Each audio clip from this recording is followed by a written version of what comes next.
And we continue now with our focus group and the one and only Frank Luntz. So tell me, are we more united because of this conversation, or are we more divided because of the debate over the last week?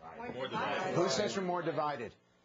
Okay, you almost all do. So then why are we doing this? Why would the president get in the middle of this? I think he was just trying to discuss the rights of religious freedom, but it wound up causing a lot of division. No, because he's a divider, not a uniter. I feel he's trying to lecture us. From his tone, I got he was there at his professorial stance, trying to tell us how we should think. We're dealing with the real world here. Larry, hold on, one more. This is a troubling pattern of behavior that Obama has exhibited. Right now, we're worried about the mosque, and there are immigrants coming through in Arizona endangering the lives of Americans, and he's willing to look the other way in order to curry favor for votes for target ethnic groups, while Americans are in danger. Let me ask this one question. You raise a very good, interesting point to me. It seems, and I say this all the time, isn't it supposed to be government of, by, and for we the people? Yes. Right. But the president on health care, an overwhelming majority of people showed they didn't want it, according to the polls. 70% disagree on the mosque, 70% disagree on the Arizona immigration law. He wouldn't even say war on terror for the longest period of time. So what does that tell us about the president? That his radical agenda is more important? Narcissist. Who said that? Who said that? What did you say? Narcissist. You think he's a narcissist? Dictator in chief. Go ahead. He's very self-serving. He only wants to talk about the things that will advance his own agenda. But isn't that his right? Isn't that his right as He's president? the leader of our country. He's representing all of us. No, he's for us, not the other way around. But he was elected president. Didn't George Bush push his agenda? Frank, we would be sitting here today saying, hey, why didn't he say something? Because I was on that other side as, hey, you put your foot in your mouth. Then I realized, I said, well, wait a minute, he's the president. We would have said to him, why didn't you say something? Let me ask you a question. How many another diversion.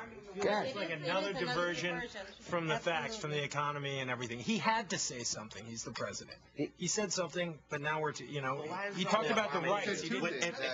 We had 5 years ago when Bush had these issues, he didn't say anything. It was never an issue. Now Obama doesn't say that. He does say something. Now it's an issue. I was here covering. Bush was beaten up on a daily basis. Like Obama is? Absolutely. You gotta be kidding.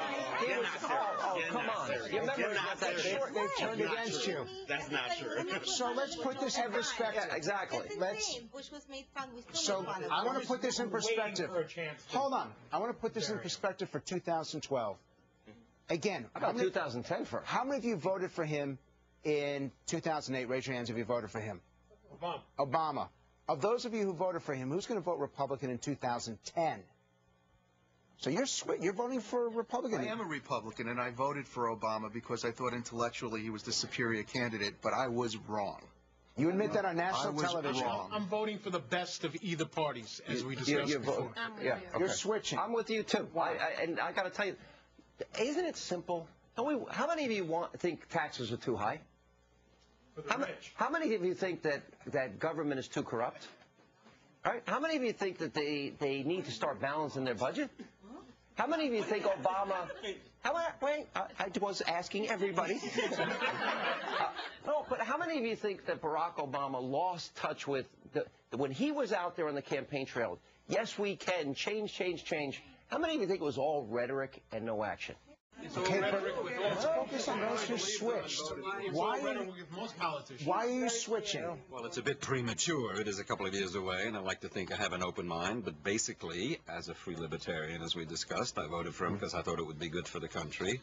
But I think he's a little too, as I said before, smoothly political. His statement about this whole matter begins with concessions to the sensitive area, and then it moves to religious freedom, and then it covers again sensitive area. It's a little too politically. Go ahead. It's not about Republican and Democrat in the next election. It's about who's going to be for us, for the people, and no more lies and no more politics. We need somebody that's for us. When they spent all this money and they had to buy the votes for health care and the Cornhusker kickback and the Louisiana purchase because they didn't have the votes, and then he said unemployment wouldn't go above 8%, but we still spent that money on the stimulus. How many of you were disappointed?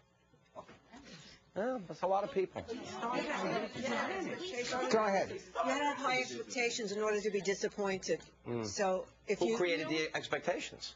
Well, he did, but I didn't believe. You want to blame Bush? How many of you think he blames Bush too much? I blame Bush. I want it to be an even playing field. He started out at a disadvantage. The whole world has to. I 100% agree. He started at a disadvantage, and I was a huge Barack Obama supporter, but I'm seriously questioning my support of him at this point because I think on these issues and this, the Cordova House is a perfect example. He tries to straddle the line to make both sides happy, and it's just infuriating. Pick a side and stand. Last comment, we got to go. Yes, sir.